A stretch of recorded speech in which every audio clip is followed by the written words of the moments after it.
Isn't he Mexican? Colombian. He calls himself American. What is this? Anchor baby. And in this corner, it's the American Anchor Baby. Daddy's home. That's an offensive term. People find that hurtful. You mean it's not politically correct? Excuse me. I'll use the word anchor baby. You know, he's an anchor baby in Canada. Tell him we still rolling with Trump, too. Anchor baby, the whole thing sounds horrific. You're just making it sound like immigrants are these horrific, greedy people. Ustedes pueden aceptar mi negocio o aceptar las consecuencias. Plata o plomo. So you would be considered white, in my opinion. You the blackest one in this room. I think so. And what happened was his mama got pregnant on the other side of the border. And then a few hours before, just before it was time for him to pop out, she jumped across the border and let him fall on American soil. So he became the anchor baby. You don't call him the anchor baby for nothing. Amazing. We like this anchor baby, right?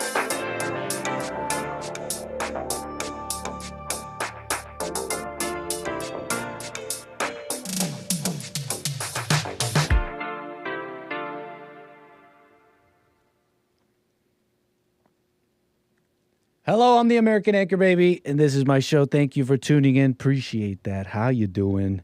How's everybody in the chat? I see y'all. Appreciate that.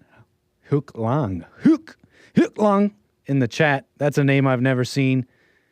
How's everybody? How was your weekend? Yes, we had great shows today on Monday. Great Monday shows. The Hake Report. No break on Hake Report. Did he take a break? I might have to take an uncharacteristic break in an hour because duty may call in an hour, but I think I can hold out. How you doing? Happy Monday, folks. We're about to get going here. I got some things on my mind here. Incredible things. I think you'll find it somewhat interesting. So just let me do this preamble as everybody rolls in, coming in from Joel's show there. Thank you for that. Yes, we did not fly on Friday. What's up, Jose? Tommy. What's up, Tommy? Nick got brownie stains on that nice white T-shirt. Do I really? What are you talking about? Or did I just self-report, Lord Bibby? Lord Bibby has been trying to get something like that happening. It was a nice weekend. Thank you, Nada. I know that everybody missed their flights. I know that you've all been rebooked. And there was all sorts of commotion at the terminal. There was yelling. There was even some yelling. I heard someone got in a fight. No Nick Stream viewers. I bet you it was I don't know, maybe it was someone else. But I heard it was a fight. There was mess at the terminal. Yelling at the lady who was like, I'm sorry. It's been rebooked. Your flight's been rebooked.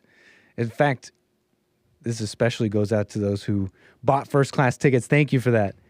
You know, you had a big old 300 gigabyte update. It's not good. No bueno on a Friday night. You open up Flight Sim, 300 gigabyte update, not good. And you know what? That's not even an excuse. That's bad habits on my part. That's me. That's all me. I'm not passing the buck off here. If I was a more, how should we say, I've said this before, pilots, to fly a plane, it requires a discipline and excellence in multiple fields, including making sure your stuff's updated. Anyways, last time we saw each other, last time we spoke, last time you saw me live, I was talking about the State of the Union address, right?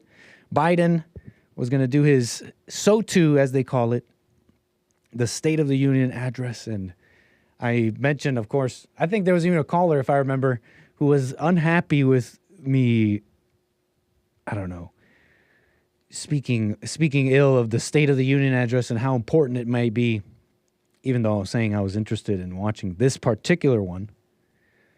I wanted to see if Biden, how is he going to handle this inflection in America, these interesting dynamics going on in politics. He just went full militant, really liberal order all the way, racial cohesion, which means what? Subjugation of the whites. So it was really a militant speech. His supporters, I'm sure, whoever does support him, were ecstatic. So that's the last time we spoke. And I see some calls coming in, 888-775-3773, if you want to jump on the air and talk to the anchor baby. But yeah, that's the last time you saw me. State of the Union address. We had men's forum, and then Friday came. You already know what I thought about the State of the Union address, right? No big deal, but imagine if you were Marjorie Taylor Greene for a moment here. Just for one moment. Imagine you are Marjorie Taylor Greene. Okay? I know it's difficult, but hold on. Marge, we love Marge. She's MTG. They call her a far-right politician. You know her. She's MAGA mom in Congress. Representative Marjorie Taylor Greene was caught in a moment after Biden's speech, okay? After the State of the Union address. She was there in full MAGA regalia, head to toe, red. MAGA, in support of that Laken Riley woman. Laken Riley, that's her name, right? Laken Riley, the murderer of Laken Riley. She was killed by that illegal alien, okay? She was there in full support of Laken, even doing some shouting at Biden. Say her name. I think she even went there. I think she even did the whole say her name. And so so Biden finishes his speech, he comes off, and he's confronted. He meets Marjorie Taylor Greene face to face. Tell me, folks, who do you think won in this exchange? Tell me, who do you think won in this exchange? Let me see. I'm not going to blast headphones users today. I won't do it. Let me turn down the audio here. We're not going to blast everyone's little eardrums. Okay, who won in this exchange? Marjorie Taylor Greene or Biden? Look over here.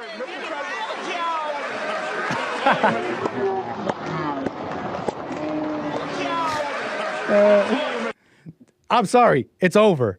Sorry, Marge. Marjorie Taylor Greene. It's done. It's absolutely over. Wholly cooked. And there is no coming back from that. One more time. Wait. How do I do this? Marjorie, poor Marjorie. If I was MTG, I'd be a real white? What are you talking about? What the heck are you talking about? Look, one more time. Look over here.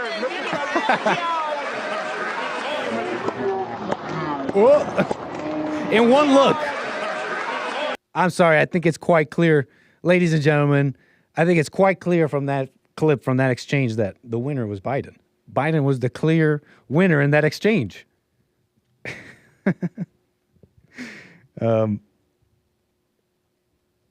That's just undeniable. You can't deny this. Sorry, Marge. Old school white a-hole still wins.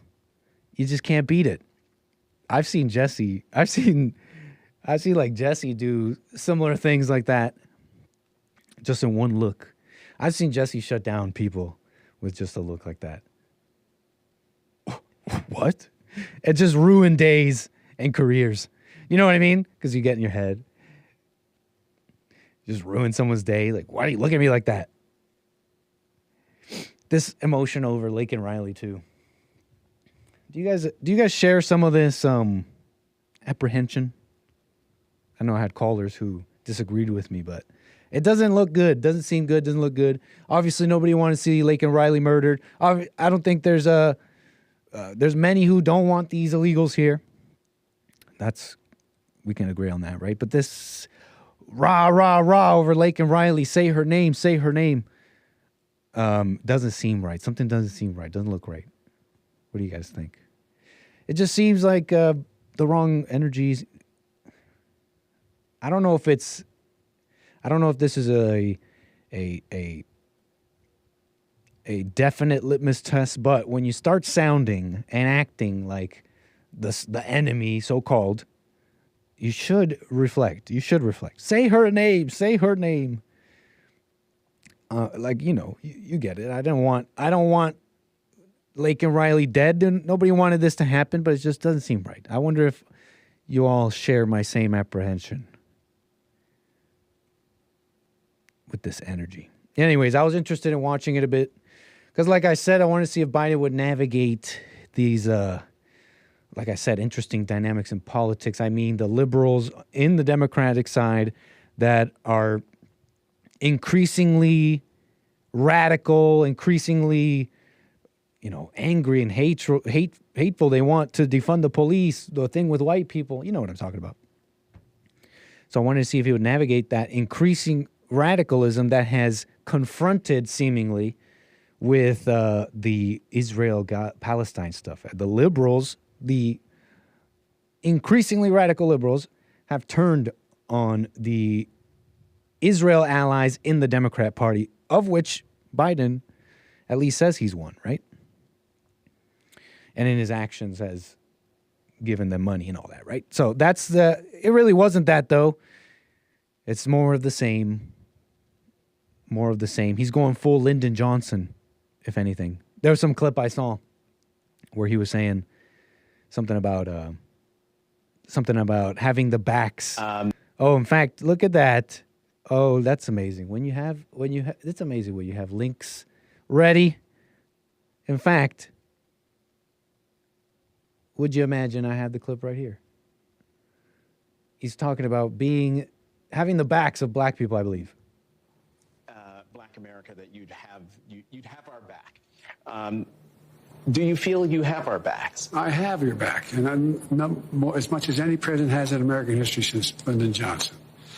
Who knows about Lyndon Johnson more than I? I'm not educated. Someone help me. But isn't Lyndon Johnson that guy who was like, we're going to keep them, we're going to have these glizzas voting Democrat for hundreds of years. But even if he did or didn't say that, wasn't he all about the Great New Deal? Lyndon B. Johnson. The Great Deal. The Great Society. And it was a whole, the New Deal. How we're going to fix the problems of racism, civil rights, and more crap. The thing about Biden, though, is that he really almost represents that. And it's too easy for Republicans right now to look at that and be like, they're the real racists. Look at this guy. This is just Lyndon B. Johnson all over again. He's saying it right there. And I think that's an underestimation of the quote-unquote enemy. I stress that because many on our side are angry just like the so-called enemy. Just as evil. But I say I don't want this to be an underestimation of this liberal ideology because your neighbors are very, very enthusiastic about it. They don't really care that Biden's old. They don't care that he's just a figurehead of something behind it all, behind the Democratic Party, if you will. That doesn't really matter. And being all in with this Lyndon Johnson liberal order is just like how many of your neighbors are. They truly believe it's love. They see racism as evil. They see white people as racist. It's that fundamental, folks. I really think it's like that. And let's get even more fundamental. It's not racism. It's judgment of the heart, misplaced, misdiagnosing evil, reading the minds of people and thinking that you're the loving person for not being racist, right? So I really think it's quite fundamental and not to be underestimated. Okay, so you're following. 888-775-3773. I wanted to move on here, though, because there was something else.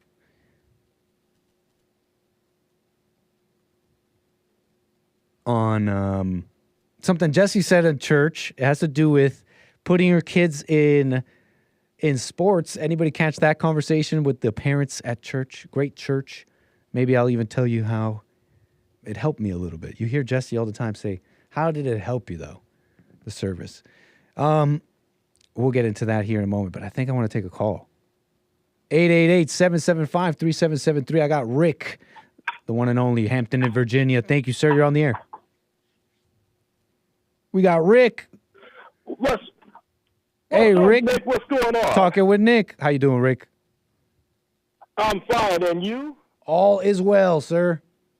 Just going to turn you down here. Man, I want to comment on. Can you hear me now? You're good. You're good. Go. Keep going. Yeah. I like to comment on, I think what Joel was talking about earlier, being judgmental. Oh. It's not, I don't know why people struggle with that so bad. It's a simple thing. If you're doing evil, we suppose as Christians judge between good and evil. You agree? You're saying as Christians we're supposed to judge between good and evil? Correct. I don't know. I'm not sure. That sounds, how do you do that? I don't know how to do that. Okay, let's say that for example. If I go up and slap somebody for nothing. Okay. You ask my accountable brother, says, "Hey, Rick, man, that wasn't right. I don't know why you did it. You can't judge my heart. You don't know why I did it.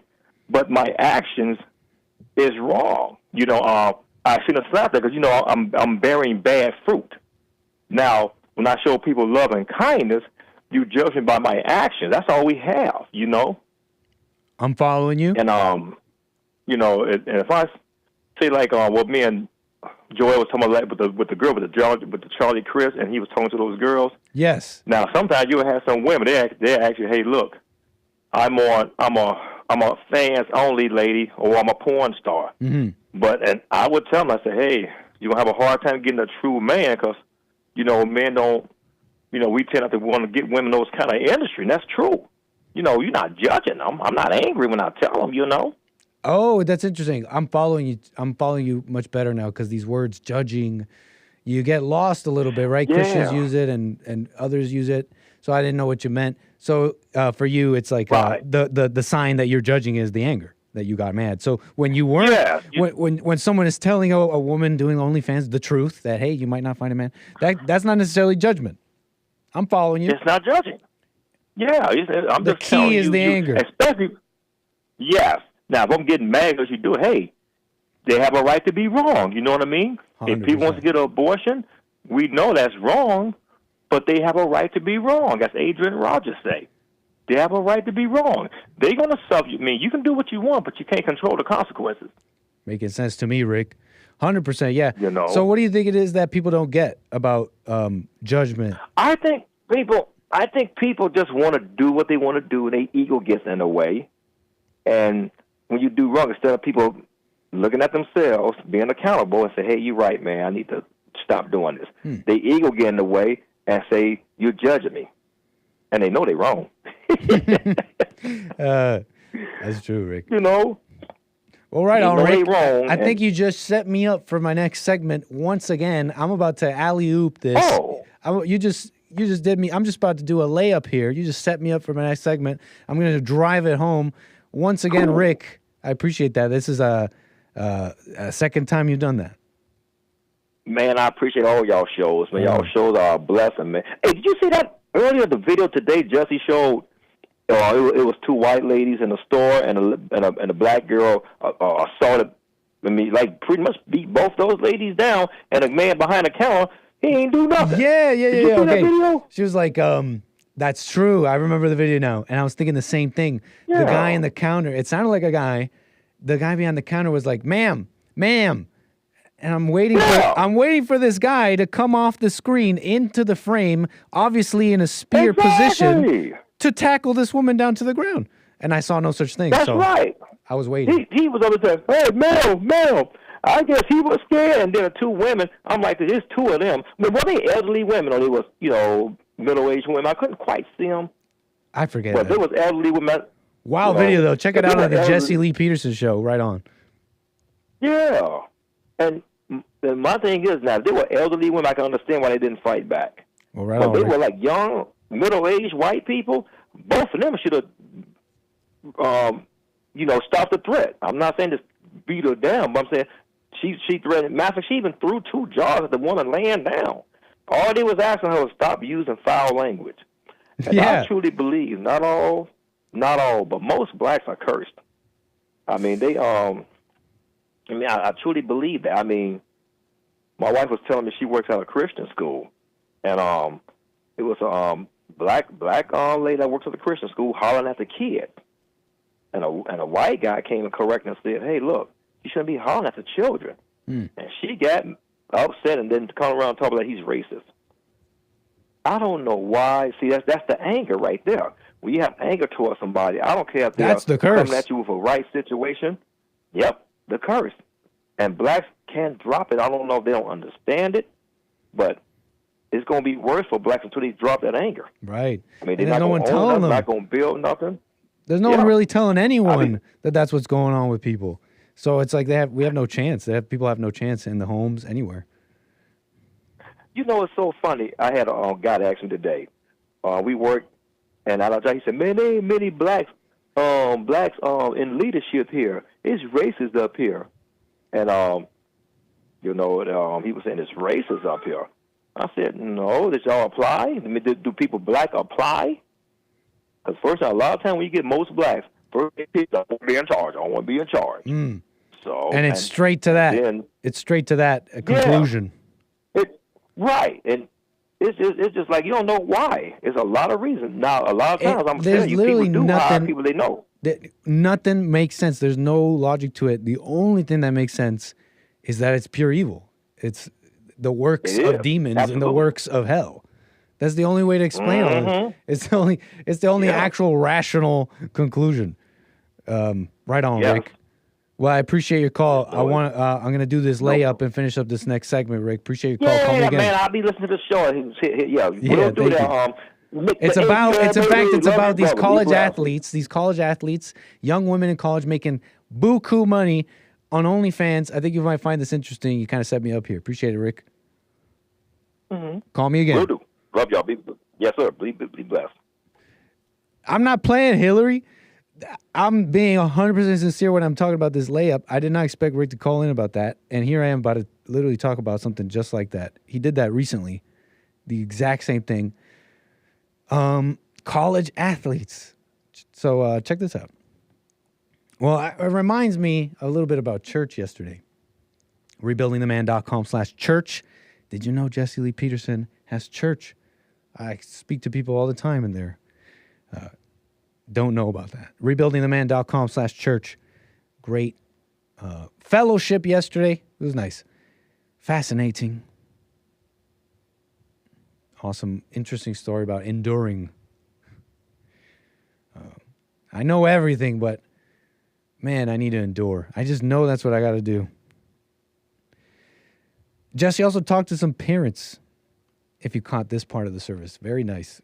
It was this mother. I forget exactly how it came about, but Jesse's talking to this mother, and she reveals how her youngest daughter is in gymnastics, okay?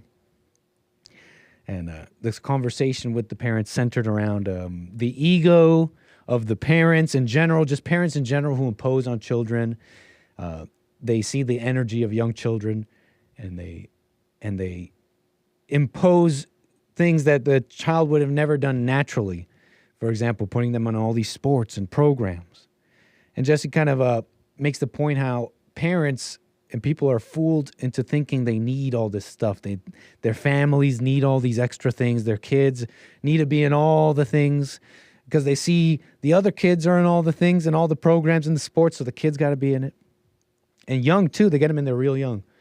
Fooled by companies and other people who want to make money off of these parents, okay? So check this out. Check this out. Hey, what's up, Jake Hudson? Right on. Check this out.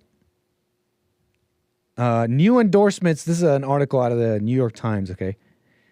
Kind of going around right now. New York Times. New endorsements for college athletes resurface an old concern. Sex sells. Female college athletes are making millions thanks to their large social media followings. But some who have fought for equity in women's sports worry that their brand building is regressive. It's actually not progressive, not very progressive. College athletes, okay? They're saying sex sells. Female college athletes are making millions thanks to their large social media followings. I've been seeing some of these girls, right? Because I go on Twitter and follow the news here. Remember Simone Biles? Wasn't she at the center of this controversy with this coach who was doing some strange sexual things? Now, I don't know the details of all that, but she was in the news for that. Who was that tennis player? Remember, she was like a half black, half Japanese tennis player. I don't know. Maybe I'm just watching Hake Report. That's probably why I know them. Osaka, remember Osaka? I know them because I watched the Hake Report. Okay, you don't know what you've been missing. So this article continues here, talking about one Olivia Dunn and others, college athletes making buku money. Olivia Dunn, gymnast on Louisiana State's women's team. She was an All-American in her freshman year, made the Southeastern Conference's honor roll. So she's a good student and all that. Dunn is also at the leading edge of a movement shaking the old foundations of college sports. College sports being shaken up. A female student athlete raking in cash, thanks to the passage in 2021 of new rules allowing college athletes to sign name, image, and likeness to deals. Name, image, and likeness. Usually these things are, I guess, heavily regulated. But I wonder if these new 2021 rules had to do anything with, like, you gotta let women be free. You're gonna control my name, image, and likeness? Anyways. Dunn, 20 years old, won't give specifics on her earnings, which at least one industry analyst projects will top $2 million over the next year. This is some industry analyst saying that. You never know. But she says herself that she makes buku money. She says, in fact, 7 figures. 7 figures, she said. That is something I'm proud of, especially since I'm a woman in college sports. There are no professional leagues for most women's sports after college. And that is an interesting fact, which just speaks to what's popular. You hear this come up a lot, too, lately with women in sports and them being they should be paid just as much as male counterparts. And this brings up many questions about, well, how much money do they rake in? Can they perform at the same levels and all that? I think many people agree, feminists alike agree, that there are differences, physical differences between men and women. I know it gets spicy when it comes to the mind. You got to wonder why chess leagues are separated, but whatever. But that's Olivia Dunn. What else was interesting about this? Yes, 7 figures, even though she's saying she's a woman in college sports. I don't think that's fair, Olivia Dunn. You're a woman in the sex industry. I'm not trying to be nasty. And I get that they don't quite show everything. She says even herself, it's just about showing as much or as little as you want, Dunn says, of her online persona. And I know a lot of young women probably see it the same way. Well, I'm not showing everything, right? I'm just getting that bag. I'm just making money. But I want to point a couple of things out here. Do you all see this conglomerate of ego going on here? This different, these different domains crashing into each other? Do you see what I'm saying? Dunn, a petite blonde with a bright smile and a gymnast-toned physique, earns a staggering amount, as she also has deals with American Outfitters and all that. To Dunn and many other athletes of her generation, being candid and flirty and showing off their bodies in ways that emphasize traditional notions of female beauty on social media are all empowering. Writes Kurt Streeter. I don't know much about Kurt Streeter, man. I don't know, man. I don't know if you should be writing all that, telling women that this is a empowering and a traditional notion of female beauty. You know what a traditional notion of female beauty, Olivia Dunn and Kurt Streeter? I don't know if you're ready for traditional notions of female beauty. I think Olivia Dunn might call such traditional notions of female beauty oppressive. You ever heard of a chastity belt? I don't know. What else, folks? Chat. Give me another traditional notion of beauty. Do you know what a bonnet is? Do you know what a big, unflattering dress and a bonnet is, Olivia Dunn? I don't know if you're ready for traditional notions of beauty. And obviously there's nothing wrong with working out and being athletic, doing your thing, right? Even the ladies. There's a lot of mess right now. There's some controversy right now, and I don't want to really give it too much attention, but for those in my chat that know, there's a lot of tomboy hate right now. And it's a lot of hate coming from women that are all with makeup, and nothing wrong with a little makeup. I'm just saying, tomboys I don't know if you noticed, tomboys had brothers and they have like a nice family usually. So nothing wrong with a little athleticism. Okay. But doesn't this put the whole, it's totally harmless, I'm just putting my daughter in gymnastics class, a little bit in context? Obviously, just because you put your daughter in gymnastics doesn't mean she's going to grow up to be an OnlyFans girl. But if you raise your kids without any focus on the ego, if you have a marriage where all you do is feed the ego, no focus at all on the ego, anything can happen. Honestly, anything can happen. Your daughter would be subject to her desires, fears. She'd be susceptible or, I don't know, evil enough to believe stuff like expressing her feminine beauty. Oh, this is just expressing her feminine beauty. Oh, I'm a college athlete making money, just like the men, continuing some of these lies in sports. You know what I'm saying here? And by the way, the lies don't help anybody. You're not a top athlete compared to men, and you're also not making all this money is not from the athleticism. You're justifying and sanitizing being slutty, being a slut. You know what I'm saying, folks? Like, didn't it used to be like you had to live a pretty rough life to get to that level, to live the lifestyle of a streetwalker? And now they just call them OnlyFans, right? But OnlyFans and a little phone in your pocket has shown us that even your sweet little daughter in sports may have the very same darkness, the very same thing. So all this judging of the OnlyFans girls and streetwalkers, prostitutes or whatever, has done no good, hasn't helped anybody. Could it be that your daughter has the very same ego? I get it. She's just a little girl. You put her in gymnastics. But it's an interesting thing about the ego, don't you? What do y'all think? Dang, Terry, is that true? I mean, I don't want to judge, but look, I'm just saying, I'm not saying, oh, you put your daughter in gymnastics, she's going to be loose. But imagine just ego uncontrolled. You have your little son, and you see him kick the ball around, you're like, and you see the vision. You see the vision. He could be great. He could be a great soccer player. You got to play. You put him in the sports, and he does become a great soccer player. Obviously, this is all like made up hypotheticals, but I just trying to show you what I'm thinking of here. Okay, folks. And another thing too, it's easy to point out the vapid nature of women here, because that's true. We all know that. Vapid, emotional, so evil. But I think this story with the gymnasts and OnlyFans, I think this story better exemplifies the failure of the fathers of men, and men dealing with their own beasts, okay, their own animal. In our failures and their failures of our parents' failures of dealing with this beast, despite maybe gaining many things, having a big family, even staying together.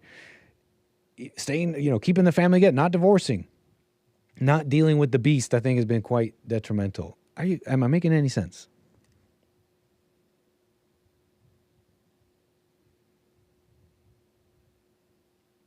You know what I mean?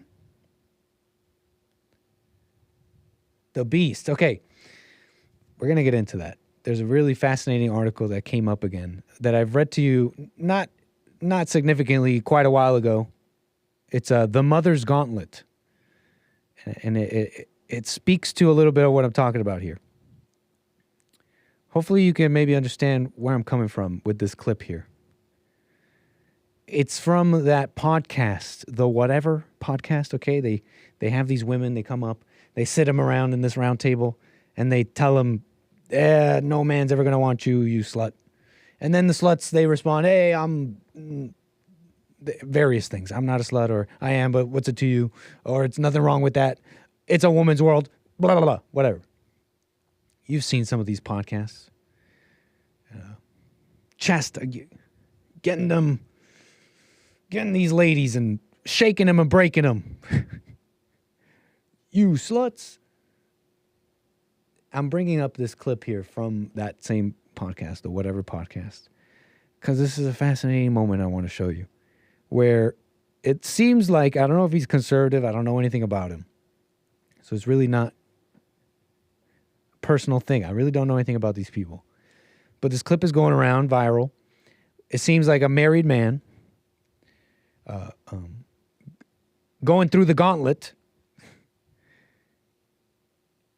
surrounded by, I think he's appearing on the whatever podcast remotely. Seems like a remote appearance, but he is speaking to the thotties, the models. I don't know what they are, and they're having a discussion about marriage.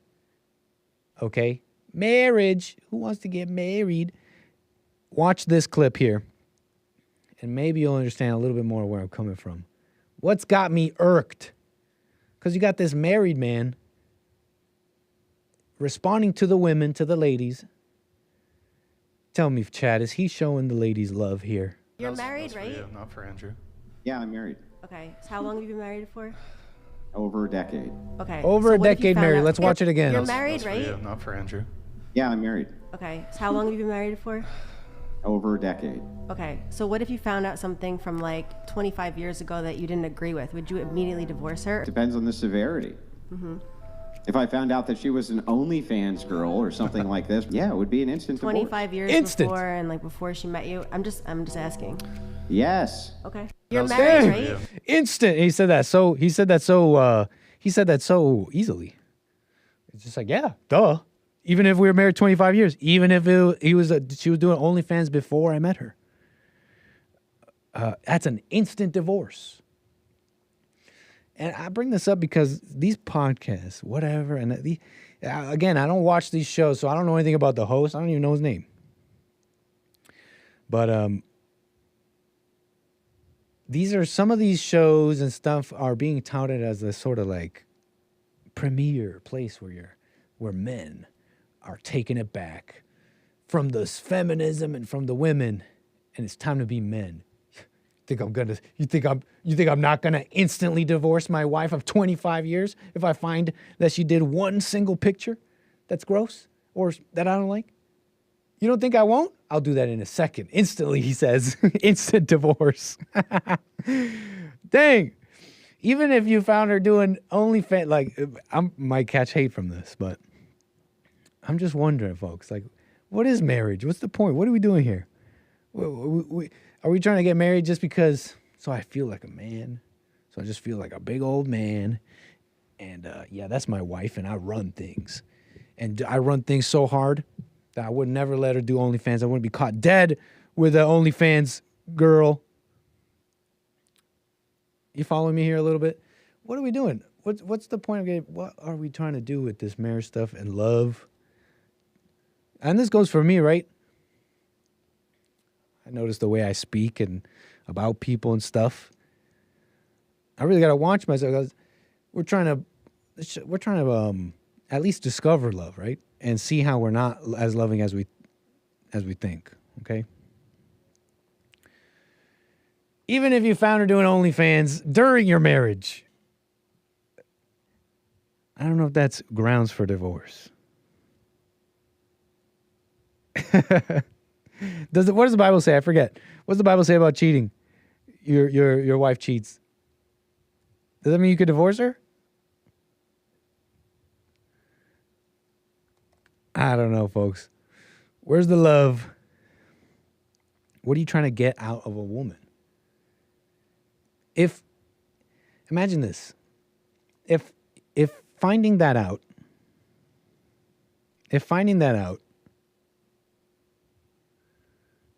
causes you so much turmoil that you want a divorce, I think you were trying to get something out of that person. You're trying to get something out of that person, right? And that's not love. I'm just kind of thinking out loud here. Hey, Bill. What do y'all think? I don't GAF what you did before me. You mine now. Says everything is fake. And I I get it's humorous way of saying that, but it's true. What happened in the past is the past. What happened to love? Where's all this judgment? You guys understand what I'm getting at here? I don't need to continue to explain myself here. I'm listening to Satan in my head telling me to continue to explain yourself. You guys get that? You shouldn't be slutty, but we shouldn't judge. Anyways, let's get to the mother's gauntlet, because this is what it all culminates into this article that I read some time ago that sort of stayed with me. And it came up again. It came up again on Revolver, somewhere on the front page of Revolver today. The Mother's Gauntlet by Lane Scott. This is on AmericanMind.org. Interesting article. Lane Scott married. She has 5 children, ages 5 to 16, in California. She writes about motherhood a little bit here. Homemaking is a daily battle for self-governance in an increasingly hostile world. And I think this article kind of puts together a bunch of things that you've heard me say so far. Homemaking is a daily battle for self-governance in an increasingly hostile world. I'm not going to read out this whole thing. You're welcome to read it yourself. But let's see if I can pick out the parts that were interesting. Because Lane Scott writes about being a new mom, okay? Early 2008, and she's explaining to her own mother, she describes her own mother, who is a working mother herself, and she's describing to her mother the difficulty of having a firstborn son. So her husband's an alpha, firstborn son, very cool. It's 2008. She writes how she has this kid and she gave birth to her first son and she writes, living the trad wife dream of staying home and having my bills and livelihood provided by someone else. And she writes how she was unhappy doing that. She's living the trad wife dream, but yet she was unhappy. The misery of comfortable women is a great paradox, she writes. Why should someone who is provided for, who is set up with a middle-class lifestyle in order to simply take care of her own children, be unhappy? Why do so many women run from it? The difficulty women face in staying home and raising their own children is the subject of countless books and articles. You remember that video I played for you some time ago? And it was this woman talking about the countless women that write to her on and the anger they feel with their own kids, their own infants. They feel just unhappiness and really dark feelings, dark, angry feelings towards their infants. And they have everything. Why do so many women run from it? Countless articles. The majority of people are tired of hearing about it. Anyways, it reeks of... Okay, so I'm trying to skip any unnecessary parts of this article. So the misery, you know that. At the same time, she writes, we expect conservative women to stay home and care for their own children. The political right describes it outright. Rearing small children in their home produces vastly superior outcomes. It is understood that many couples cannot afford for one parent to stay home. Thus, the political discourse turns to economic policies. Okay, so this writer writes about how her own mother admitted that this is probably why mothers wanted to leave the home and work in the first place. These financial burdens, etc. And whenever these economic financial burdens and child rearing come up, it has to be said how, bringing in 2 incomes, bringing in the woman into the workforce has been quite a huge change. When you hear people complain about that, you got to understand, like Hake says, ill-gotten gains. Yes, the economy and you can make more money. These companies made more money with 2 incomes, but all costs went up. Costs for everything went up. People had more money so you could spend more. You see what I'm saying here? So it's all kind of related there. Oh, it's too expensive now. Any woman complaining, well, it's also because you wanted it this way, sort of. And also her own mother admitting how this is probably why women wanted to stay at home. Now, the fascinating part, so there's already some interesting things there, right? You're welcome to read this article on your own. It gets really fascinating, though, when she speaks about how she believes there's something a little bit more fundamental going on. And I read this morning, I think, with new eyes. So, this is the part that's interesting. That gets pretty fascinating with Lane Scott. This next section of the article is titled "A Terrifying Freedom." I don't know if you know, but freedom, so-called freedom, unfettered freedom, can be quite terrifying. For those that know, for those that are maybe a little bit older, I think you know that you may have lived a young life that was quite free of any limits, low limits, no limits at all. And you may have grown to be a little older to find that this freedom, you can't drop it. There are some things you can't stop being free, stop being limitless with, and can be a little terrifying, like you're not in control. The American housemaker, Lane Scott writes, is virtually alone in her enjoyment of no immediate superiors, no managers, no HR, no boss. She is the boss. Her job description is to make decent people out of the kids she gives birth to, using the resources provided for her by her husband and American society at large. What a dream job. Who wouldn't jump at the chance to enjoy that kind of freedom? It is something similar to the self-employment entrepreneur, except even the financing is provided. Pretty interesting. Okay, I feel like should I comment already or keep going? Because she writes, her job description is to make decent people out of the kids she gives birth to. Lane Scott, maybe this is a source of some of the trouble here. Too much responsibility on yourself, women. Make decent people out of... Okay, maybe that's a fine responsibility. Make decent people. Because I'm thinking she meant make good people out of the kids. I think that's a fine job description, actually. You know, maybe the job description should be closer to do your best at making decent people out of the kids, and under the guidance of your husband, right? Because imagine putting all that responsibility on yourself, women. That might be a source of some of the troubles here. All that responsibility on yourself. That doesn't quite make sense. And aren't mothers like that? I will make you into what I want you to be. And then if you aren't, that's not my fault. So Lane Scott continues here. That total freedom is in some ways the source of dissatisfaction. Interesting. The lack of supervision and peers, the absence of enforced schedules, and the loss of systems and productivity boosters, which all working Americans enjoy, makes job performance a little problematic, to say the least. Anybody relate so far? Most of the time, no one is watching. No one is cheering.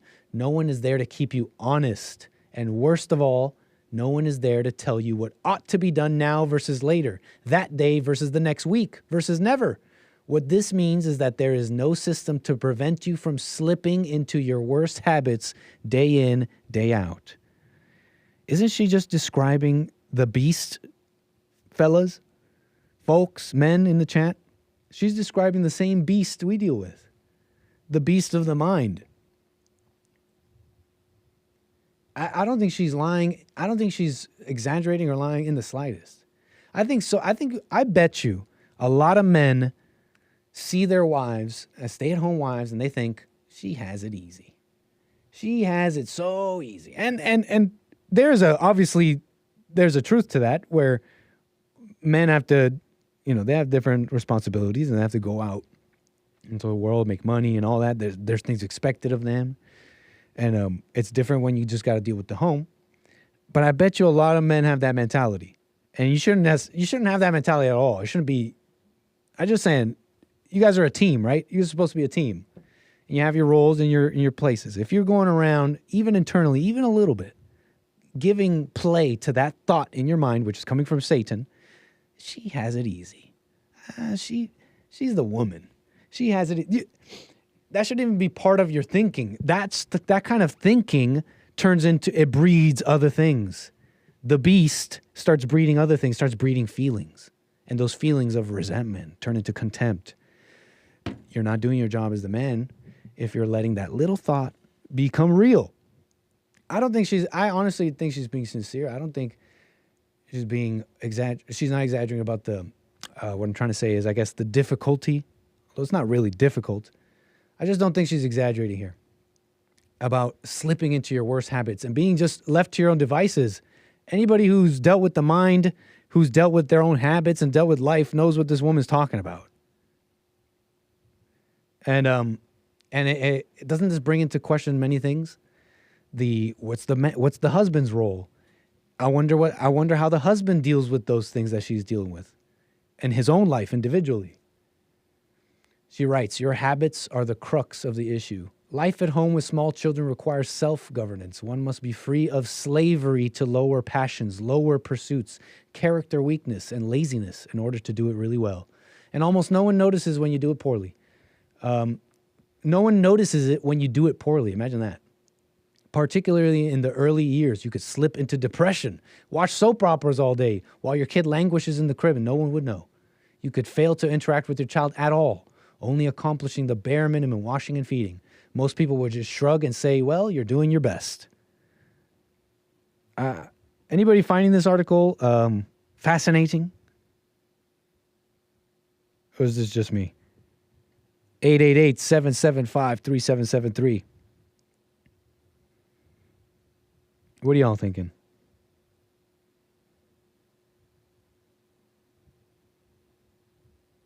Mother's love. What are y'all thinking about this? I find this fascinating. Nick been hanging with Joel too much. He's contemplating on stuff. That's funny, man. Kevin Howe, nice to see you, sir. But anyways, look. This gets I think we got to the interesting part, to be honest. This is what all people are going through, what mothers are going through, what the quiet evil that's happening in the homes that can be missed, that men are missing, that society just brushes along. And the honesty of this woman, Lane Scott, I think there is, within this article and a little bit of insight, there is the answer to, I don't know, love, like getting closer to that, at least a little bit. And what's happening here. It speaks to how you're not free when you're liberated and just with no limits. You're actually a slave to sin, slave to your passions. And how many women and mothers and wives are this very same slaves to those passions, and the husband and the wife have no idea that's what's going on. They were all whirlwinded up at the beginning. Oh, my baby, the whirlwind of emotions. And that never got dealt with. Or at least, at the very least, just at least mentioned. Hey, honey, you know that's not love, right? At the very least. Anyways.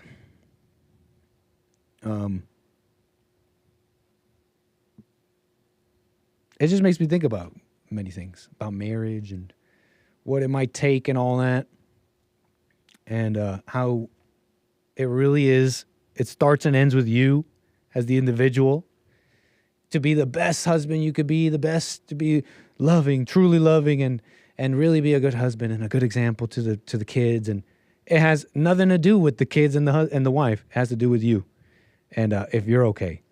And if you're dealing with the beast and the hell, then so too will, I think, it will trickle down at least somewhat to the rest of the family. There's no other way. There's no other way. So that's how these wives get fat and stuff. Yeah, you loved her up. You loved her up. You loved her up, and you made her. Do you see the connection there? Or am I crazy? 888-775-3773. You loved her up, and she just wanted more. She just wanted more and more and more. And you never dealt with that because you never really dealt with it with yourself. And you were like, that's love. If you want more, sure, honey, here, have some more. That's love, right? You just have some more love. And really, you're just feeding ego. You're just feeding feelings and ego. And then she got fat. You wonder why she got fat.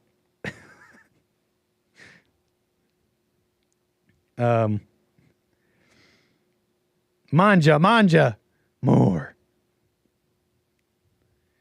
What else about this? What else? because we got other things to get into here. We got interesting things going on. The FBI is going after the gamers. Incredible things in Pittsburgh. Haiti's a mess. I think I want to get into that, but what else here? Yeah, Lane Scott, writing for AmericanMind.org. It's titled The Mother's Gauntlet. And I think it's quite a honest article. One of very few, I think, honest articles about marriage and child rearing and being a mother. I think you'll find it interesting. What's wrong with the fats? That doesn't mean you're responsible, though. She didn't even be eating that much.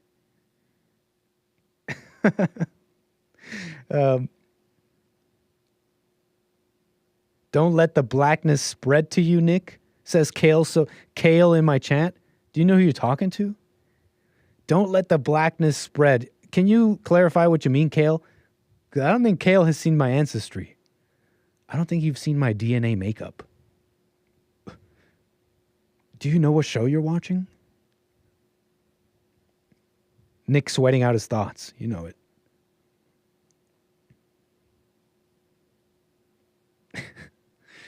Yeah, you're going to have to explain what you mean, Kale. What do you mean, don't let the blackness spread? I was born like this. 888-775-3773. Let's check the chats. Let's see what everybody's up to. I don't even look at that. I'm not even looking at that. I'm just yelling into the mic. Hot air. What's on my mind? I didn't even say hi to Rumble. What's up, Rumble?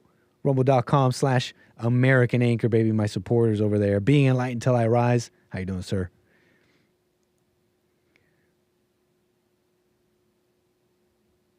Fascinating. You want to be in there. Rumble.com/American Anchor, baby. Nick is the blackest one in here.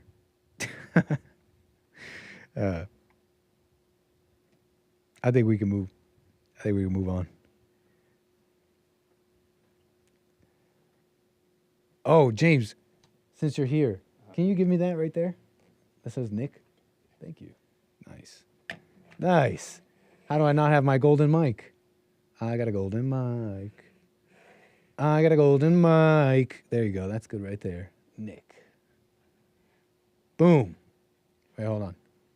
Allow me to mess with this. I want to get it right. Thank you. I think we can move on. Because I want to talk. I want to show you what's going on with Haiti. Is this real? Are these scenes real? They say they tried to tell us. They tried to tell us it was a lovely place. A lovely, lovely place, Haiti. That Haiti. We love Haiti. They got mad at me. The fake news tried to tell me that I was a big old racist for saying it was a hellhole. I don't think he said hellhole. Ishhole. Okay? They said I was wrong. They tried to tell me I was wrong for calling it a ishhole.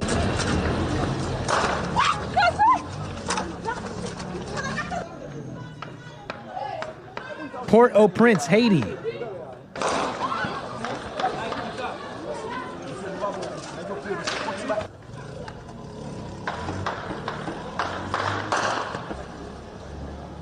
They're angry. They're telling me they want a one-state solution. They want a two-state. I won't tell you which state they're talking about. I won't tell you which state. They're mad about it, though. I'm sorry. I won't name the state. No, we're talking about Haiti, actually. You're seeing scenes out of Haiti. U.S. evacuates embassy staff from Haiti as gang violence plunges country into chaos. They're saying cannibals are going around. There are reports of cannibals, gangs killing innocents, homes full of... There's a report of 21 innocent men killed and cannibalized. Caribbean leaders are meeting in Jamaica. Caribbean leaders are meeting in Jamaica on Monday to discuss the ongoing state of emergency. in Haiti, where gangs have taken over most of the country's capital city and have forced the prime minister himself, Ariel Henry, out of the country. They forced the prime minister out of the country. Mr. Henry is currently in Puerto Rico and has been barred from returning to his home country, Puerto Rico, if you weren't following. A growing number of officials in Haiti are calling for his resignation. The prime minister has rejected the calls. It's a mess. This is all I'm trying to say. It's an absolute mess. Pandemonium, seemingly. Gangs, reports of cannibals, burnings in the streets. Haiti cannibal gang are eating people that they've killed on the streets as violence erupts, according to the Daily Mail. These are these reports coming out. Truly incredible.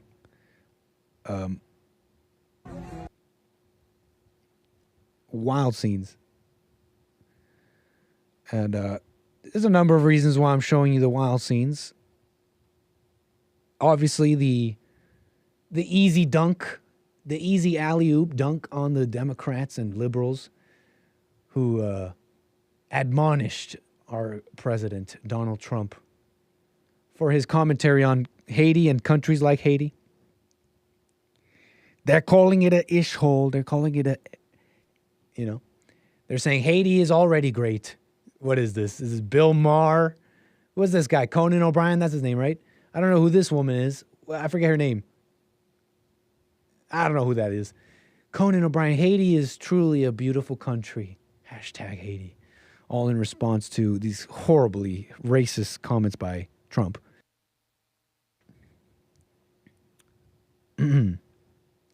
Bukele proved that the third world is not beyond control. Very well said. Everything is fake. He's talking about the president over there in El Salvador. Done great work to bring order and safety into the country. Totally doable. I mean, look at New York. Look at the National Guard that was deployed in the New York subways in response to growing violence and all that. You're telling me it's not doable? The third world is clearly not beyond control. That's just clear. So I'm bringing it up for that reason. Big dunks on the Democrats. Big dunks. Easy dunks. Maybe this is also an easy dunk, but is this Haiti?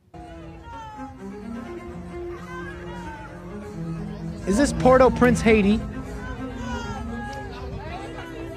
Or is this just SoCal?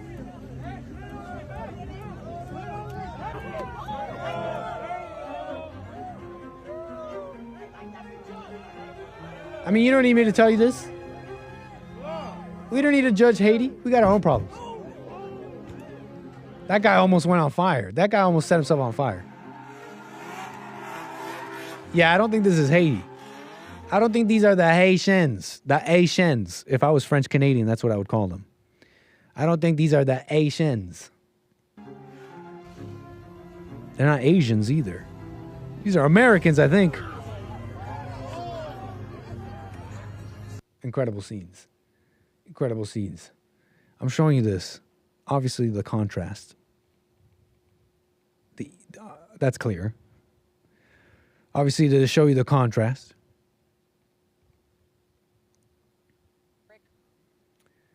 That's just obvious. But it has to be done. Pittsburgh police.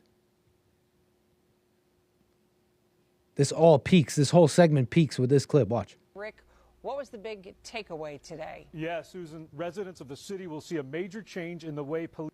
Let me turn that up, folks. Hold on. This whole segment culminates on this clip. Watch. Rick, what was the big takeaway today? Yeah, Susan, residents of the city will see a major change in the way police respond. They will no longer respond to calls that aren't considered in-progress emergency. That means calls like criminal mischief, theft, harassment, and most burglary alarms will all be handled by an enhanced telephone reporting unit. That means residents will file a police report over the phone. Officers will not respond unless it's an emergency. Also, between the hours of 3 a.m. and 7 a.m., there will be no officers at any of the 6 stations throughout the city. Call boxes that link directly to 911 have been installed for people to use in case of an emergency. And during the overnight shift, there will be as few as 20 officers to cover the entire city. The chief said today the data supports Mad Max time. Yes, It's Mad Max time. Get ready, folks. It's Mad Max season. Cover the entire city in those hours when we have 8% of the time people are calling. I'm confident in the decisions that we make that it impacts this bureau and the city in a much. Delighted to be here says that's shocking and stupid. And I almost want to say like it doesn't shock me at this point anymore. But when I read this is true. This is a new level, right? This is a new level of hell, right? 3 a.m. to 7 a.m. No, 911's not going to work, at least not how it used to. You heard, if it's an emergency.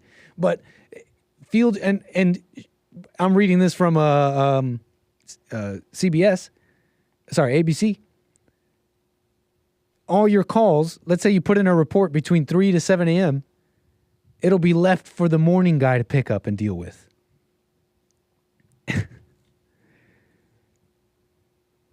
So burglary, I don't know how bad the call has to be for it to require an emergency, but yeah, you're not your emergency, your issue won't be dealt with till 7 a.m. when the morning guy comes in. Better way than we have in the past. Now, the chief also acknowledging today that some of these changes are due to staffing shortages. He's down to 740 officers, well below the 850 they would like to have. Now, coming up new at 5, residents, city council, and the police union all weighing in on these big changes that begin Monday. Live in I think this is a new level, no? New echelon of hell in terms of the police and the weakness in it all. The so-called reforms of this police and justice system, which seems to be resulting in a lot worse things. So, Pittsburgh PD. Oh, wow. I got some super chats. Thank you so much. In fact, I got a couple of coffees. Alex with the triple coffee, trip coffees from Alex. That's over there on buymeacoffee.com/anchorbaby. Says, thanks, Nick. Amazing movie recommendations or topics. The Babadook. I've seen The Babadook. I've actually seen The Babadook. Babadook. Dook. And you're saying that has to do with, that movie has to do with mamas? Let me think. Let me try and remember The Babadook. What was the mother like in that movie? I'm not going to spoil it, but I remember The Babadook. It was nice and creepy. That book scene, creepy stuff. Thank you, Alex. Perfect Blue. He's saying that has to do with idol worship. Anybody ever seen Perfect Blue? Anybody remember the movie recommendation someone gave me like Thursday or Wednesday? I need that one back. Perfect Blue, an amazing commentary on Japanese pop stars, similar to K-pop, and a spectacular film. Well, thank you, Alex. Appreciate the suggestions there. I'm going to check it out. Perfect Blue. Carver with the coffee says, hey, Nit, I got an ad for Botox on your show. Obviously, I have never Googled that, so I can only conclude from your absence this weekend and your refusal to appear on Jake X Hake that you, in fact, underwent cosmetic surgery. You're in media, so it's understandable. But you're still so young. Just go easy on that stuff. Thank you, Carver, for the coffee there. Humorous. Have I ever shown you plastic surgery, Nick? Have I ever shown you plastic surgery face? Cosmetic surgery. This is me without cosmetic surgery. And this is me with with just a little bit of plastic surgery. Just a little tuck there, a little nip there. You have to be close up to really see it. I don't know if I ever see. I'm not hearing a denial. I don't know if I've ever shown you plastic surgery face. It's funnier in person.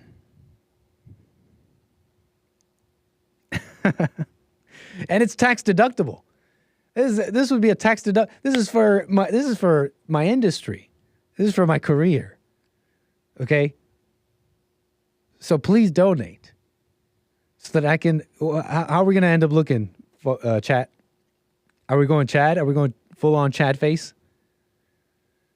Because these are where your donations are going towards. And you, chat, you will choose how the anchor baby ends up looking. This is a crowdsourced. This is what my chat. Look, this is up to you. This is up to you, my viewers. Donate. And this is quite an interactive show if you think about it. This is a pretty interactive show if you think about it. Okay? You donate and you change the way the host looks. It was supposed to be more like a Chad face. Okay. Appreciate that, Carver. Thank you. We're going to get the anchor baby looking good for the camera. We're doing the teeth this month, actually. We're doing the teeth. Hey, this month, anchor baby, fresh new teeth, shaving them all down, veneers. Okay, I'm just joking about that.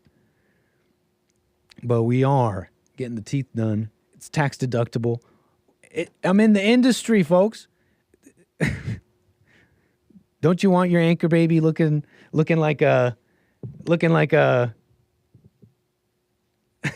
perfect for the camera with implants and everything?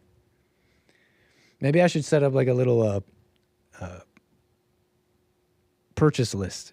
If you want to buy me my new eyes, if you want to buy me my new cheeks, if you want to buy me my new lips, my new chin.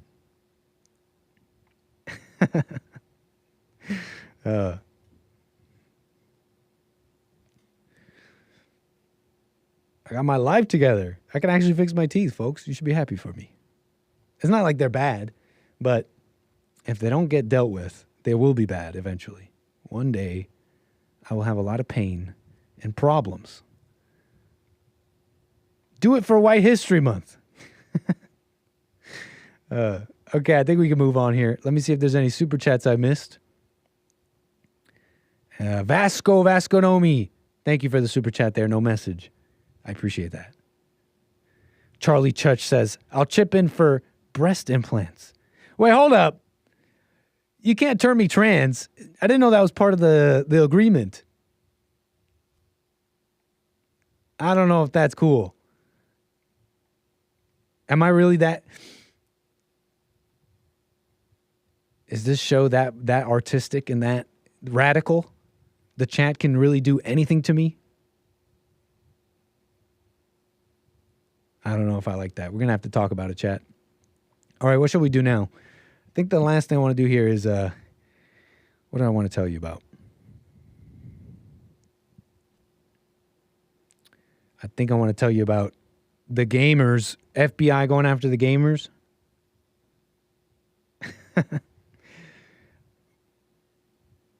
Nick flying to Dominican Republic to get it done by a dermatologist in an alley. And then I'll go to, where do people go to get the hair? Don't they go to Dubai? I'll go to the Dominican Republic to get all that done. And then I'll go to Dubai and get the plugs. Get the hair transplant. Where do they get all the follicles to transplant that stuff over there in Dubai? Am I just getting like a Middle Eastern man's follicles all over? It would bring me from a Norwood 1.5 back down to a 0.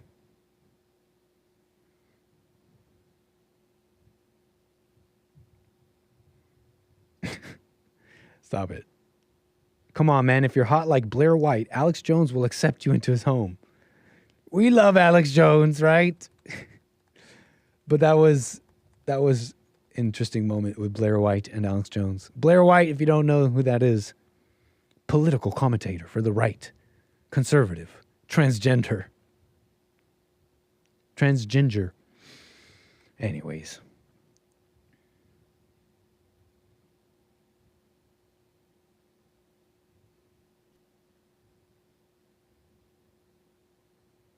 I think we can move on. No, you can't turn me into a 6'3" black man. Although that at least would, I would at least represent my black side a little bit better. 888-775-3773. So I've been wanting to show you this silliness that I didn't get to show you over the weekend, so I might as well show you now. We didn't get to deal with this silliness. Something's going on with the gamers. The gamers have been noticing, in fact, lately. They've been noticing a couple of things. They're not happy. And you know what happens when large groups of young men notice things? The government gets involved and puts a stop to it. Let me see, how do we start this off? Gamergate 2. So something's happening in the gaming world. And there's this company called 𝒏𝒊𝒂𝒐𝒏, I think.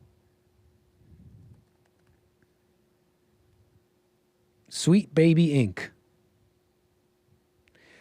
And 𝒏𝒊𝒂𝒐𝒏 Inc. is a Canadian company. And it's at the center of this controversy going on right now. 𝒏𝒊𝒂𝒐𝒏 Inc., a Canadian narrative development and consultation studio based in Montreal, founded by former Ubisoft developers. And what this company does is unclear. And it's that gray area that's got a lot of people on edge, a lot of gamers online on edge, noticing things. And it's got the gaming industry on edge as well. 𝒏𝒊𝒂𝒐𝒏 Inc., they're being accused of being at the center of a lot of this wokeness being injected into the gaming industry by way of women and all that crap. They're saying that 𝒏𝒊𝒂𝒐𝒏 is responsible for a lot of this stuff where they're promoting all this diversity in the gaming industry and at large. 𝒏𝒊𝒂𝒐𝒏. And so all the female gaming developers and liberals are taking to Twitter to chastise and call this out. They're calling these people racists and bigots and misogynists, all these men who are coming out in protest of this 𝒏𝒊𝒂𝒐𝒏 Inc. And really not just in protest of that company, but in protest on this culture at large. You can see 𝒏𝒊𝒂𝒐 as a proxy, a figurehead of this, can we call it what? Woke stuff, diversity. And the gamers are saying that's enough. You heard some of this the other day when I brought up that woman who's a developer in the gaming industry going viral for saying gaming is about to be, game developing, something like that, is about to be just 5 white guys in a basement. Like as if that was a bad thing, right? She's a total liberal. And all through her, in the replies to her post, it was full of, I don't know, what do you call them? Racists. So based, so telling the truth. Saying, hey, that might not be such a bad thing. Especially with all these flops lately, all these gaming flops and all that. It might not be such a bad thing where, you know, we just have 5 white guys make a good game. That's fun. And that's something that's been happening a lot, I've been noticing. As someone who's kind of watching gaming from afar, I play a little bit. I don't have time lately. Although I gave Helldivers a try. Anybody try Helldivers? They actually made a fun game. Like a fun one. Like not pretentious, not diversity, not trying to make a point, not a copycat of something else, but just actual fun. It'll probably get old for me in a couple days. You know, every game does that to me now. But where was I? And that game, by the way, Helldivers, might be 5 white guys. I'm getting off the path here. I'm talking about 𝒏𝒊𝒂𝒐𝒏 and this mess here. Because they're just duking it out. It's almost like a Gamergate 2. And if you don't know about Gamergate, I've spoken about it. It was when, like 2015 or something, right before Trump. The timing couldn't be more interesting. When the gamers, when there was a big rift in the gaming world, and the animes and all those people, okay? And they were just tired of the women and the SJWs. They were still calling them that. Gamers are the most cucked demographic. So true. It's unreal. It's totally unreal. But back then, they were still using that word. SJWs. They were calling them SJWs. And they were saying, we're done. We're done with the women trying to tell us that we can't have boobies in our games. Because they were all mad about that. They were like, look at you objectifying women. And the fight dragged on, and I don't know. If you look at it, the landscape now, it seems like women won. It seems like every day I'll see a video of some anime convention nerds people, and we love the nerds, right? We say that with love. Getting stepped on by some woman, and they're loving it. They're just happy to get stepped on. Like, please step on me, they'll say. Sounds like the women won, fellas. I know, I'm still not over it. I keep bringing it up. It's just, it feels like men think they won Gamergate, but you didn't. Gamergate 2 is happening right now. They're all over the comments. All these women are coming out on the internet, on Twitter, saying, giving their take, defending the industry that they're in. Oh, it's almost like people who are commenting on how games are made, but aren't in the industry, don't know how games are made. Writes 𝒔𝒐𝒊𝒂𝒍𝒔, this short-haired Asian, oh gosh, with a side-shaved head woman in the gaming industry. Now, we don't know much about her. I mean, other than she's a she/they, but let's not put the blame at the feet at one person here. But she may very well represent the very same spirit that people in her, even her own comments, are trying to call it out. Then lay it out. Transparency would help people decide rationally if they want to buy the kind of games that your studios put out. And it's just like this over and over. It seems to be a whole bunch of these women. Look, here's another one. 𝒔𝒐𝒄𝒊𝒂𝒍𝒔. 𝒔𝒐𝒄𝒊𝒂𝒍𝒔, another pink-haired, short-haired woman who's a former founder and creative director at some gaming place. She's saying, don't alienate your customers, she writes in quotes, referring to all the people who are siding with the people who are mad at Sweet Baby. Well, the people who are, I'm not speaking clearly, the people who are defending Sweet Baby are responding to the criticism of alienating your customers. Well, if you keep going diverse, if you keep telling men they're, I don't know, misogynist and all this crap for simply, liking the female form or something like that, then you're alienating your customers. Here's 𝒔𝒐𝒄𝒊𝒂𝒍𝒔 responding to that, saying, baby, racists will never be our target market. So you're just a bunch of racists. Okay, and you're not our target market. So no, I don't have any desire in reflecting and changing or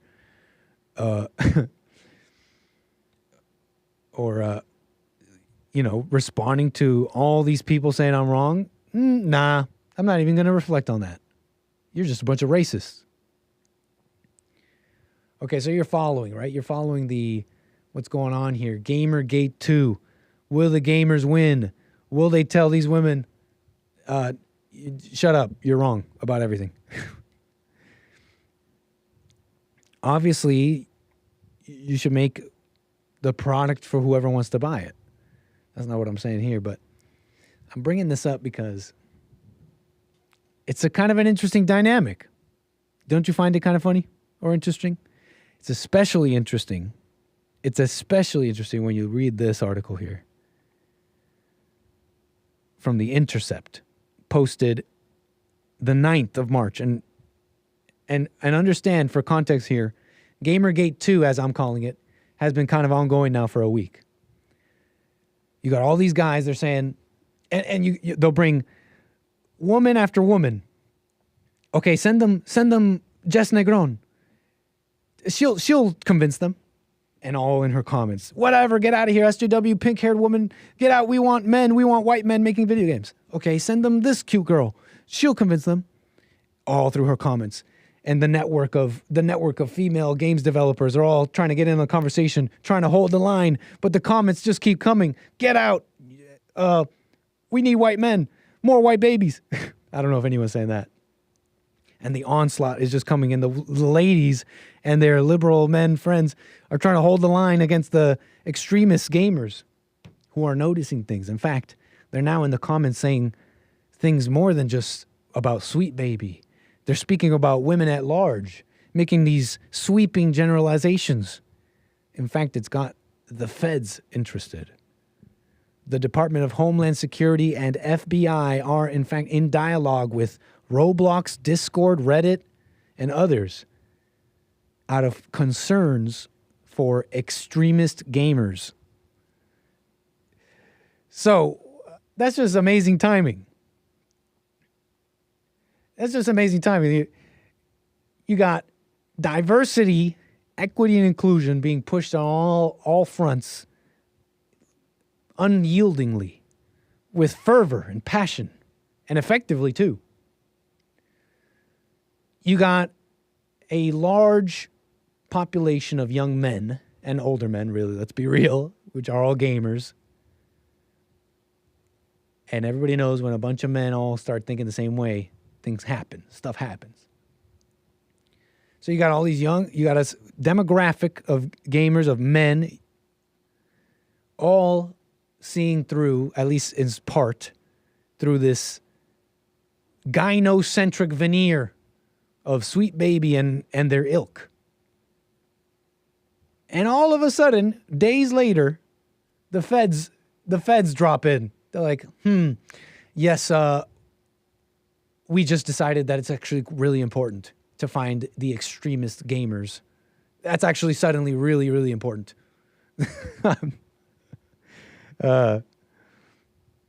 Look how much the gaming industry hates white young men, yet they continue to line their pockets. So true, everything is fake.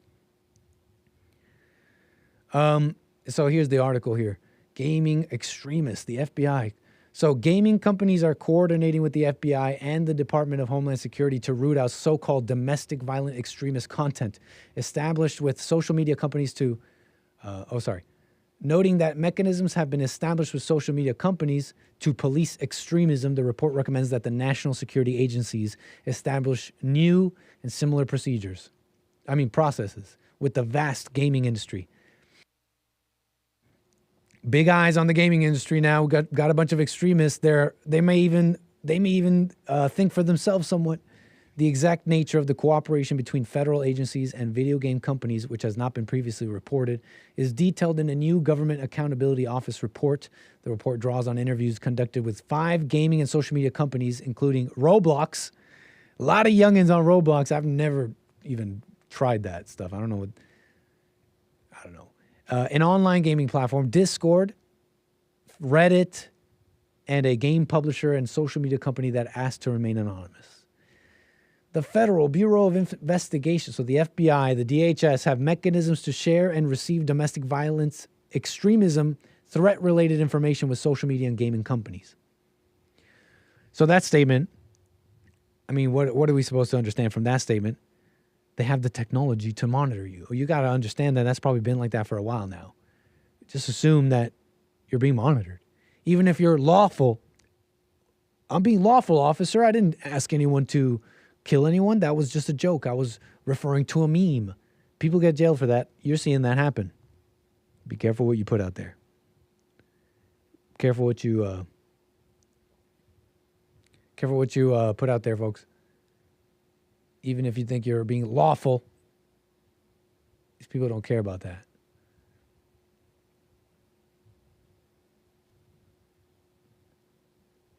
So where was I? All I can think of is the awful track record of the FBI when it comes to identifying extremism. Hassan Piker, a popular Twitch streamer who often streams, said. Hassan Piker said that? Well, he's a... If you don't know who I'm talking about, YouTuber guy, but he's like he's like a liberal. The liberals don't like centralized power like that, like the FBI. He might not be wrong about that, though. I've heard that myself. I don't know the details, but it links to another article from The Intercept. Undercover FBI agents helped autistic teen plan trip to join ISIS. I've heard similar things. That this intelligence agencies, these FBI things, they're quite adept at these clandestine activities where they're actually manipulating some people to do some pretty nasty stuff. It's stuff I've heard. I really don't know. But yeah, this is an Intercept article on that. Might want to do some homework. But where was I?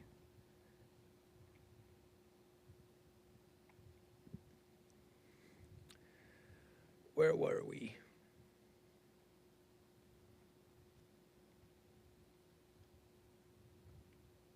I lost my spot here. Hold on. I mean, they're going after the extremist gamers. You get it.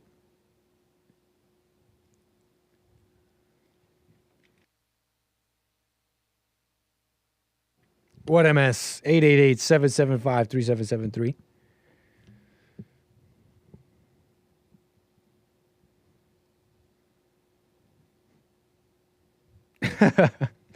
Everything is fake says, I remember when I first heard about gaming online, and I thought the only people that would do that were weird before it became the standard.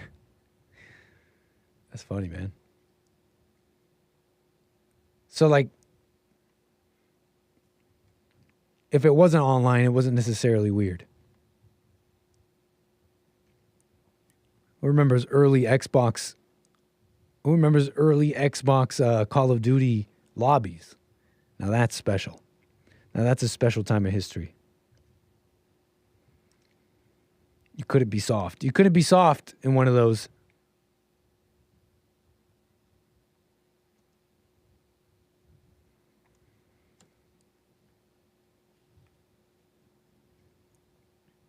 Hey, what's up, Donnie Armour?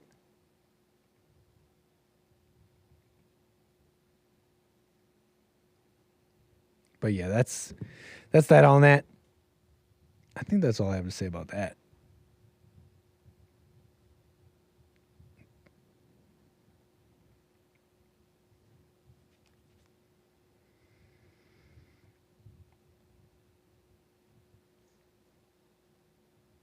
Anyways. No, because me and other friends had PlayStations. We used to go to each other's house to play each other. That makes sense. That makes sense. Everything is fake.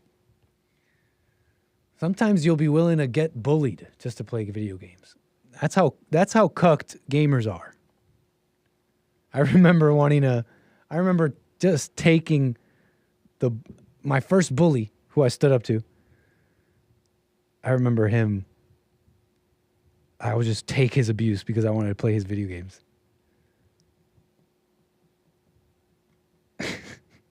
We do need Jesse back in VR. He'll set things straight. Very well said. I do agree.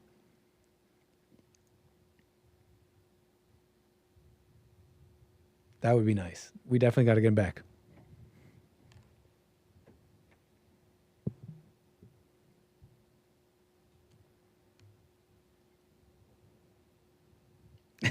What's up, King of Wacomundo? Thank you for that. That was actually hilarious.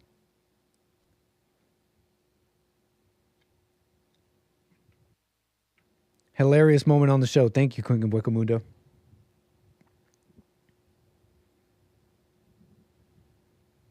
I wonder if Nick had the AOL CD-ROMs to get online. No. Explain that one to me. I remember something about AOL rings a bell. Something about that AOL like login.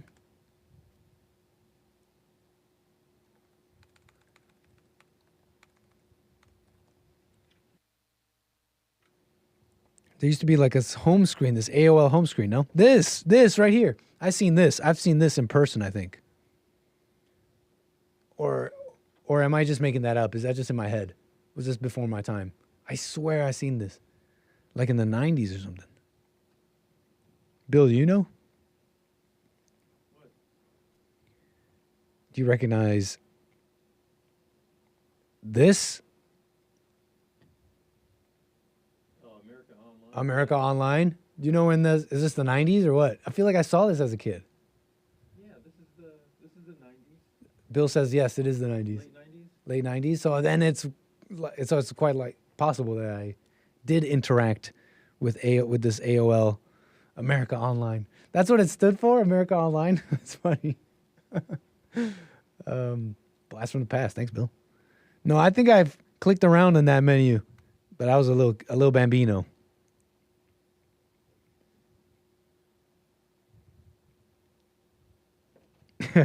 I'm just interacting with chat, folks who are listening.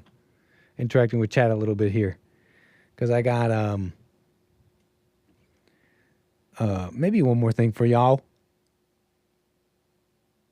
One more thing for y'all. Nothing too important.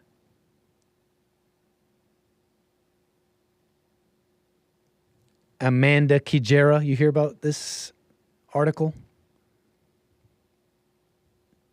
I mean, might as well get into this now. This is going around right now. This article is going around right now. It's a little bit of an older article, but for some reason, it's being shared on Twitter. This is from 2010. It's being shared on Twitter, going somewhat viral, resurfacing. And this is by 𝒏𝒊𝒄𝒌𝒔𝒕𝒓𝒆𝒂𝒎. 𝒏𝒊𝒄𝒌𝒔𝒕𝒓𝒆𝒂𝒎. And it doesn't seem like she really had too much attention from this article. I'm on her Twitter, and it seems like, yeah, look at this. She posted this in 2010. That was like her last post. 2010 was that article. But now you're seeing people in the comments commenting like recently.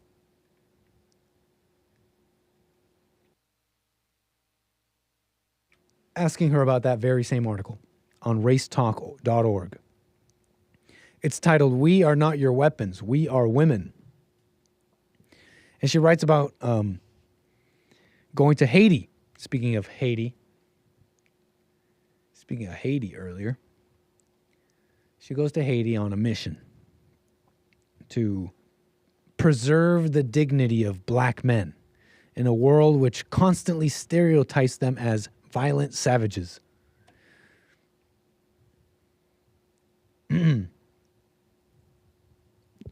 So, I'm trying to read the best parts of this. This woman basically goes to Haiti, right? She's trying to prove a point by saying that black men are described in a certain way, in an evil way. They're described as violent savages. And she viewed writing this article as an opportunity to fight the man, she writes, on behalf of my brothers, she writes, about blacks. That night, before I could finish the piece, so she goes to Haiti. 𝒏𝒊𝒄𝒌𝒔𝒕𝒓𝒆𝒂𝒍𝒔 goes to Haiti. She goes because she doesn't believe all the lies. She doesn't believe these lies that men are just raping women over there in Haiti. And so she goes to Haiti to find herself, write this article, and defeat racism. So I'm reading more. I'm reading more of her 𝒏𝒊𝒄𝒌𝒔𝒕𝒓𝒆𝒂𝒍𝒔 article right here. She writes, that night, so I viewed this writing as one more opportunity to fight the man on behalf of my brothers. That night, she writes, before I could finish the piece, I was held on a rooftop in Haiti and raped repeatedly by one of the very men who I had spent the bulk of my life advocating for. Wow. Horrible stuff. Definitely nothing we want happening. Definitely horrible.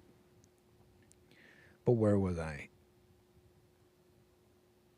I think that's, I mean, isn't that everything right there? Isn't that an amazing story already? Going to Haiti, do this humanitarian work. You want to help, right? You want to help. I want to help them. They say they're lying. They're lying about you being savages, and they're just a bunch of racist people, right?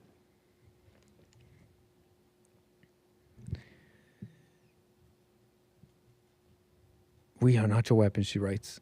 Accepting the helplessness in my situation. I chucked the Haiti bracelet I had worn so proudly for over a year with it. It's really strange. It's really strange. These competing, I don't know, ideas and emotions in this woman, 𝒏𝒊𝒄𝒌𝒔𝒕𝒓𝒆𝒂𝒍𝒔, calls herself a human rights advocate. What's the most fascinating part about this is who she blames. She says black men are in a world where they're constantly stereotyped.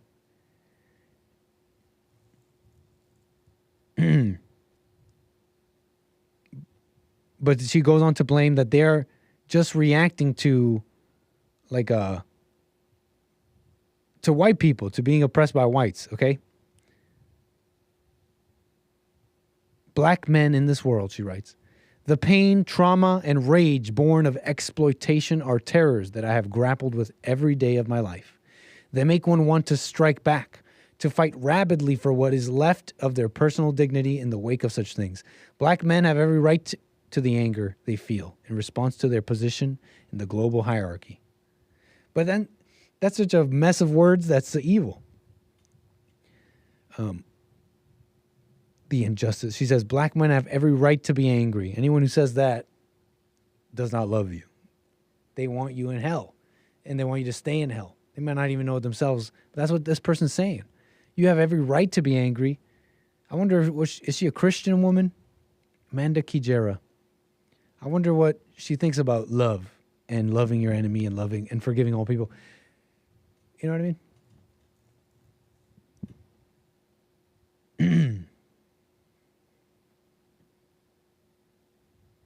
But where was I? Amanda Kijera. Where was I? I lost my spot. It hurt. The experience was more than I could bear, she says.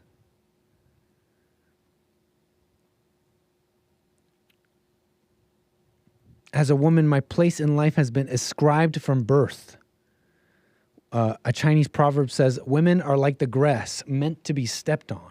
Really? Is that really a Chinese proverb? What the heck? Meant to be stepped on. So where was I here? Anyways, Amanda Kijera, it's just quite interesting. So many questions come up. And this whole notion of helping comes up too. Helping, when you help, you actually hurt, which is quite a female thing. That's why women need a good man in their lives, to keep them from making dumb decisions like this, says King of Waikamundo.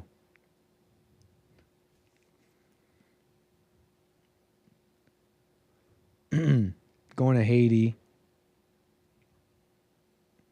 The Chinese are based. Do you agree with the Chinese, 𝒏𝒊𝒄𝒌𝒔𝒕𝒓𝒆𝒂𝒎? What's based about the Chinese proverb there? Based. You know what's another Chinese proverb I heard once? I heard it was a Chinese proverb. I can't confirm if it is or isn't. Maybe a Chinese person in the chat could tell me. I heard this is a Chinese proverb. An ugly wife is a treasure in the home. What do you think about that one? Based, as the young people say.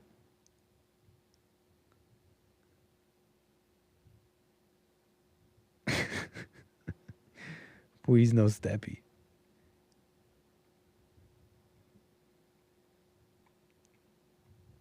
Oh, okay, 𝒏𝒊𝒄𝒌𝒔𝒕𝒓𝒆𝒂𝒎. She's kidding. That's funny, 𝒏𝒊𝒄𝒌𝒔𝒕𝒓𝒆𝒂𝒎. An ugly wife is a treasure in the home. You like that one? That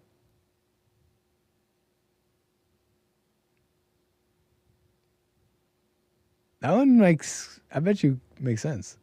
I bet you that one makes a little bit of sense. It means keep her in the house and don't take her out in public, LOL. An ugly wife is a treasure in the home. No one's ugly, truly, like truly that ugly. That's just my opinion. That's just my opinion. Like no one's really unmarriable or just ugly. It's just like when you're within your race. You know what I mean? If you're like within your race, there's no one really that. There's a range maybe, but the range is way the extremes of the ranges in beauty are way bigger in our minds, I think. But if you ever been with a woman day after day, and you see her without the makeup, you see her just normal, regular, you realize, and then you ever catch those few pics of celebrities without makeup, you realize all people are like that. There's no one who's really celebrity beautiful. You know what I'm saying? There's probably some, obviously. They say nations have warred over the beauty of women. I'm just saying, I think when you're in your race of people, you're not really that beautiful or that ugly. You're kind of in a range that's acceptable.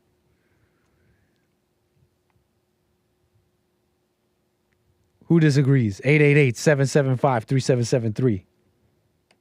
That's not true. There are ones out there for sure. There are ones. You're saying you're saying ones as in the ugliest, like super ugly? I don't know about that, Nick, says Nada.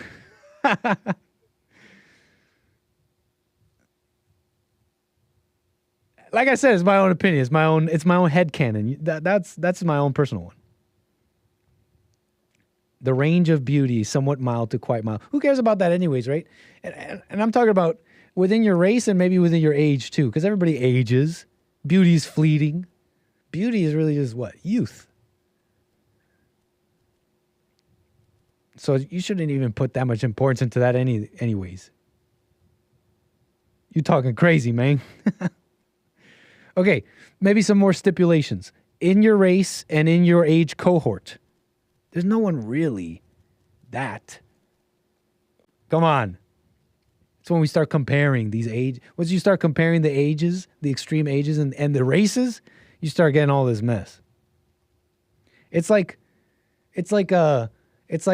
foreign people liking this plain Jane, like a plain Jane foreigner. Something I heard on the Hake Report once. We just don't really know how attractive someone is. Nick out here saying he will take down a 1 out of 10. Not cool, Nick. I'm not saying that. I could be wrong. This is my own personal headcanon. I got Donning Armour out of California. Appreciate it, sir. You're on the air. Hey, how's it going, Nick? Long time no talk, man. How you been, sir? I've been well. Yourself? All is well, man. No complaints, man. Appreciate that. Right. Give my well wishes to Hake, Joel, and the gang. Yes. Thank you, sir. Thank you. Yeah. Well, enough with the pleasantries. I wanted to talk about this Haiti thing. I didn't know now that they're cannibalizing each other. It's crazy. There are reports they're cannibalizing each other, at least from the Daily Mail. Can't confirm, but crazy stuff. I don't know if it's crazy. It sounds rather normal for them. What do you mean? Black people. Wait, what do you mean? That's just their natural form. That's how they behave. If you just leave them alone, they will descend back to their natural way of being. Oh, okay. You think that's their natural way of being? Yeah. They don't thrive or build civilizations. They just wait for handouts and breed. But would you say... Wait, hold on. It's one thing to say... Wait, hold on. It's one thing to say they haven't built anything or they don't really build civilizations or something like that. But it's another to say that their natural way here is to be cannibals. Why do you say that? Not necessarily cannibals, but certainly to act like savages. Would you say... Go on. My bad. Yeah, cannibalism is nothing new in black cultures around the world, not just in Haiti. What about any other primitive cultures? Yeah, there's instances of it occurring throughout sub-Saharan Africa. What about cannibals in? What about what do you call them? The early, what do you call them? Mesoamericans? You know, the Aztecs and all that. Yeah, they did it too. They did cannibalism. What about other early peoples? Well, I mean, depending on how far back you go, I'm sure you could probably find cannibalism occurring in all different types of races. Okay, I would imagine, but I don't know. Do you think if you left black people to their own devices, they would devolve into this cannibal way of being? Are you saying blacks in America? Yeah, look what they do in black majority cities across the United States. Right. They destroy them. Right, they do that now. They do that right now. And yeah, they are doing it. Name a place, any place where they don't do that.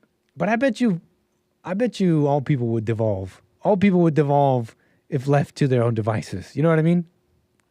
Well, we haven't. What are you talking about? What do you say we? Who are you talking about? I'm talking about white, Western world, Western kind. You saying white people have not devolved and degenerated? No. Come on. No. You're saying they're the same. You're saying they're the same white men of yore who created this country. Yeah, we built this country. We built this nation. We've built all the great nations, all the great civilizations. Do you think white people could eventually return to cannibalism? Oh, if I was hungry enough, heck yeah. You're already close to cannibalism. You're just a full moon away from cannibalism. Yeah, but they don't. That's slander. I'm slandering you. My bad. They're not doing it because they forgot how to grow potatoes. They're doing it for different reasons. Okay. I'm just saying. Let me hit you with some liberal. Let me just hit you with some liberal media. Could be fake news, but I'm hitting you with the devil's avocado. Liberal media, independent.com. This is independent. Let me just take a quick drink of my kombucha. Hold on, I gotta get the. Let me read you this headline. Bones provide irrefutable evidence that ancient Britons were cannibals. Yeah. The same Britons? You mean the same Britons that didn't have Jesus and Christianity? The same Christians who believe that they eat the blood, the flesh, and drink the blood? That's different. Oh, okay. That's different. It's not different to anybody. That's different. It's not different to any Catholic that believes in transubstantiationism. That's different. I'm not eating someone like a Haitian or an early Briton. If you're hungry enough and they're dead. I bet you many. Yeah, what do you think about that?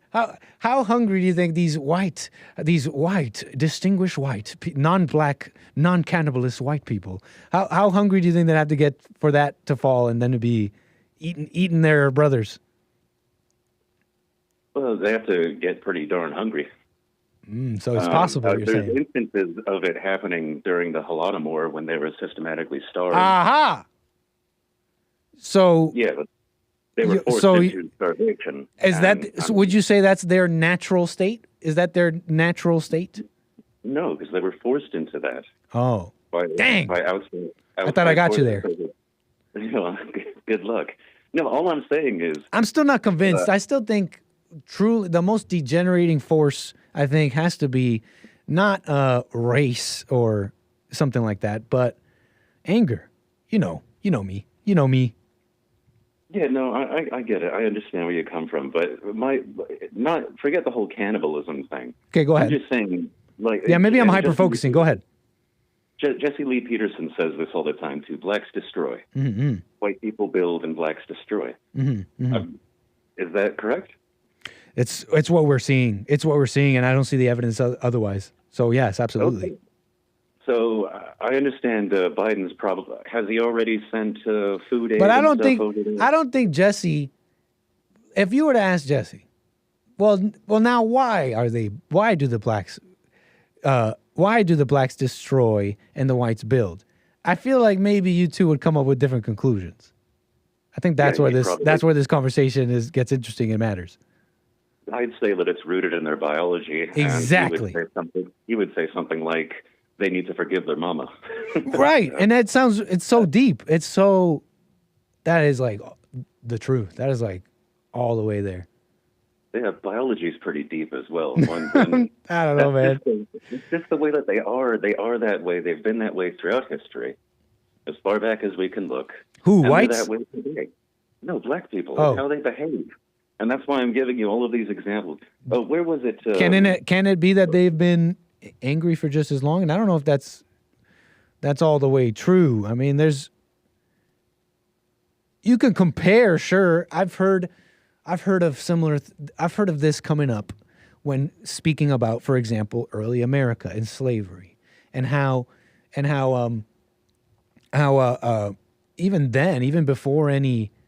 What I'm trying to bring up is something I've heard before about black criminality, even early on in America, how, at least from what I've read, there seems to at least have been some who thought that it wasn't just culture, this is how they were.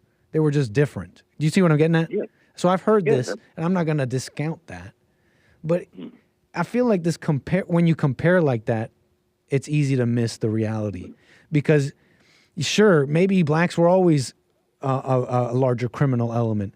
But then if you were to focus on that, you would totally miss, and I don't know if you believe this or how important this is to you, but I truly believe it when Jesse talks about blacks in his time building things, businesses, getting married. To me, I don't care. If you compare, you could compare all day long.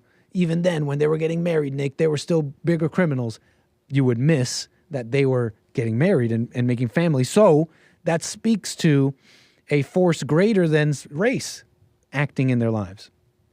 If they are in small enough numbers where other racial groups can control them.